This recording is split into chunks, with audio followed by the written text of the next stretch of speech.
Hey, what's up everybody? Video 44 coming at you with another video. All right, so I'm back. Did all my grocery shopping in LA, Hollywood area, and it's about 7 degrees cooler over there, man. To be honest with you, it's probably about 93 right now. It's supposed to hike up to 97, but I don't think it's that hot quite yet.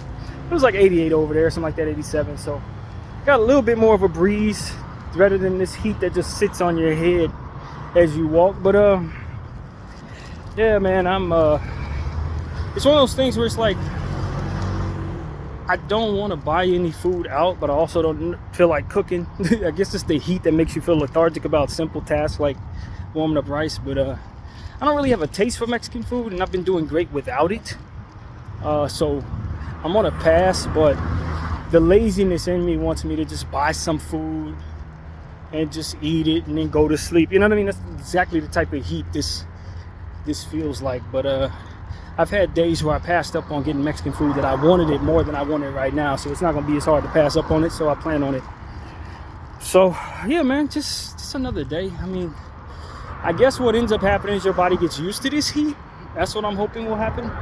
Not quite there yet, but yeah, this is the heat I always dreaded as a kid. That's why everybody who lived in the valley, I just didn't understand why the hell they would choose to do that.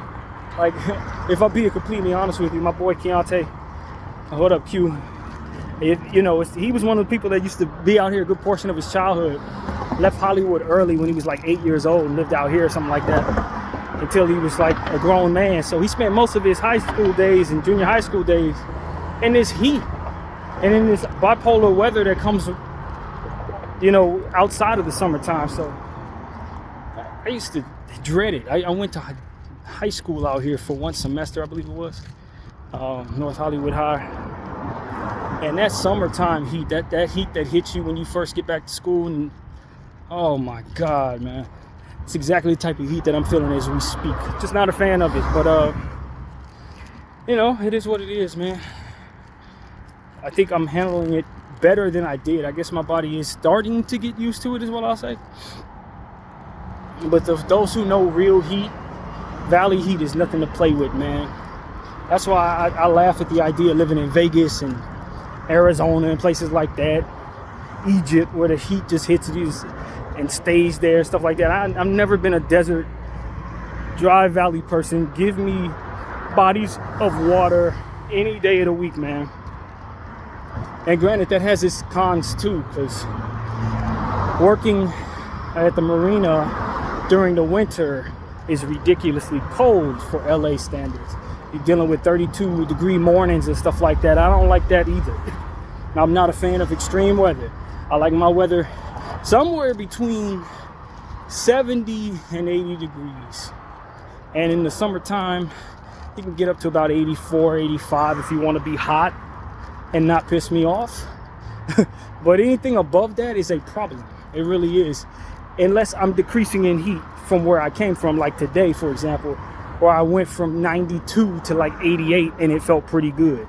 Other than that, I'm never going to appreciate anything above 85 degrees, basically. Never going to. So that's just who I am, man. Spoiled living in Los Angeles. Nothing below really 65 at night, to be honest with you. Nothing below 60 degrees is going to make me any happy, because one extreme or another, I'm cool on it. So for those who say, oh, it's a nice day, it's only 43 degrees, it's sunny, like, nah, that ain't sunny, man. You're freezing, bro. I'm staying in the house, turn on the heater. Like, that's how I feel about that, living in Los Angeles the majority of my life. And so that's why people who talk about Los Angeles and the difference between LA and the Valley, I was listening to Wack 100 talk about people clowning him for being from the Valley. This is how you differentiate the two. A guy like Wack 100 is used to this type of weather I'm dealing with right now. He grew up in this. This is his weather. People from LA, hell no. That's the difference. If people really want to know the difference besides politics, it's the weather, man. People from Hollywood do not know the same weather as people from North Hollywood. Y'all deal with some seriously different extremes, man. For Coima and all that, y'all deal with different extreme weather. This ain't what deal with in Hollywood and LA, man. Hell no. This is hot. And granted, we have our heat waves here and there, but they would be special like it would be something they talk about on the news. Oh, it's been 90 degrees for like 7 days. I remember when I was living in Wilshire, we had like a historic heat wave that hit us with like 110 degree weather for like 5 days straight or something crazy like that. And then it had the skies looking all kinds of beautiful pink afterward, like a week later. It was so ridiculously different weather for us. But other than that, man, my lifetime, bro, it ain't supposed to get above no 100 degrees, man. Not where I'm from. So now that I'm living in the valley, I'm not used to this. I don't like it. and I try to get to Hollywood or Santa Monica on days like this if at all possible. Or stay inside. That's pretty much it. So, yeah, man. That's what's on my mind. This muscle's kind of tight too, my ab area. I guess that means good things are happening with my workouts because I'm surely feeling a pull on my right side. And so, you know, I mean, just hopefully I'm getting back in shape, man, and not eating Mexican food, not staying in the house and getting some exercise. Hopefully it can get me back down to the size that I was at the end of last year, man, because I was a peak BDF body-wise. That was the greatest I'd ever looked or felt, but that lasted like, honestly, that lasted like 2 weeks, bro. That was it. After that, I started having bloated issues, and my muscle mass disappeared from there, eating Mexican food. That's really what it is, because y'all know, if you follow me close enough, I don't really eat too much bad foods. It's not like I'm stuffing my face full of McDonald's and nothing. This is it. But my metabolism's trash. My digestive system is trash. And which, when you combine the two, it's a problem. Highly lactose intolerant. It's only getting worse, by the way. It's these cookies that I like to eat. These Knott's cookies. I don't know if you guys had them. They have like a little strawberry in the middle, or sometimes boysenberry. Some of my favorite cookies in the world. They have them in the machine. Can't eat them no more. Can't eat them no more. I'm getting worse as it pertains to eggs. There's eggs in it. And I bought them a couple days ago. Ate them here and there over the last 2 days. Had problems for the last 2 days. And I knew exactly what it was. So, you know, when you're highly lactose intolerant, you can't eat nothing, pretty much. Anything that you do put in your body that betrays that is going to leave you either bloated or leave you unhealthy. And that's what I've come to do. To understand is eating that stuff has left me, it's like the equivalent of me eating like pork ribs every day or something like that. I cannot have nothing that my body rejects at all. So that's really what it is, man. I'm rendered to like plant-based beef and rice and vegetables and fruits. And then oatmeal in the morning, fruits. That's really all I can. It's all I can really tolerate. Anything else, I'm pushing it, including my Mexican food, because my body does not react well to the onions, which is another reason why I'm not purchasing it. Love the taste of it. Everything I love to eat.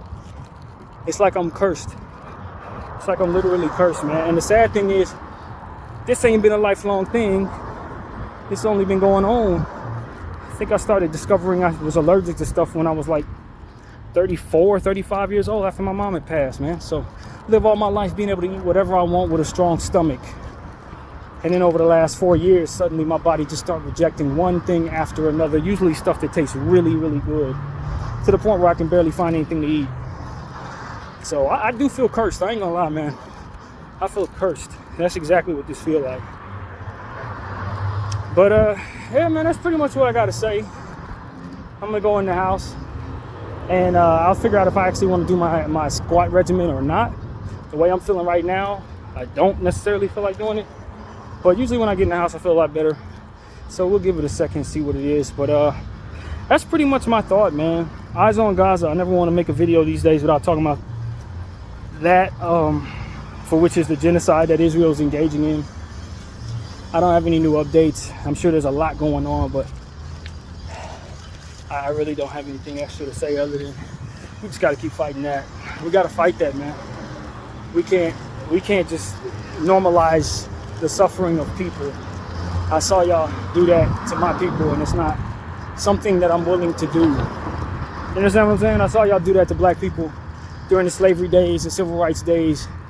People didn't give a damn about our humanity. And I just won't partake in that type of evil. I really won't. I will not do that. So free Palestine, man. Free Palestine. If for no other reason, then let's normalize valuing everybody. Like literally. Not just for what you contribute to the earth. I was listening to some Zionist comedian who I've been watching my whole life. I don't know what his name is, so I can't blast him properly. But he was essentially saying something along the lines of, what have they contributed to the earth? What have they done? Like they've contributed nothing. We've given you this, and this. These people have done nothing. And I'm like, bro, that's not what makes a person worth something. Because you can't tell me what their sons are going to do. Not to mention that you kept them from any opportunity that they had to get the education that you have by way of what it is you control and gatekeep. That's like me rigging the game and then pointing and laughing at the people who are losing. They wouldn't be losing unless I rigged the damn game. Their accomplishments under your thumb or lack thereof is not something I'm judging their humanity by, nor am I judging your humanity by what you've contributed. That you've contributed may be something I can thank you for if gotten in a good way. But if you rig the game so that you're the only ones who will be able to do the things that otherwise make you valuable, then you're not valuable, you are a cheater. Let's make that very normal to say. Look at all the Zionists and say, did you allow everyone an opportunity that you gave yourself? Or did you keep them from those opportunities so you can push everybody else into a corner of lacking worth based on accomplishments and contributions that they weren't in position to ever provide, if not for that big ass thumb that you kept on their head? Nah, man. No, we're not doing that. We're not doing that. You could try to normalize that, but a lot of us who see clearly know better. You give any child an opportunity at educating themselves properly, and they will be able to contribute. They can aspire to be whatever it is they're good at, based on the education provided. You're not smarter than us. You just made sure you had all the damn books. You're not sharper than the next person. You just made sure that they weren't in a position to get what it is you received. That doesn't make you better than us. That makes you a cheater. Video 44. Thank you all for watching. I'm out.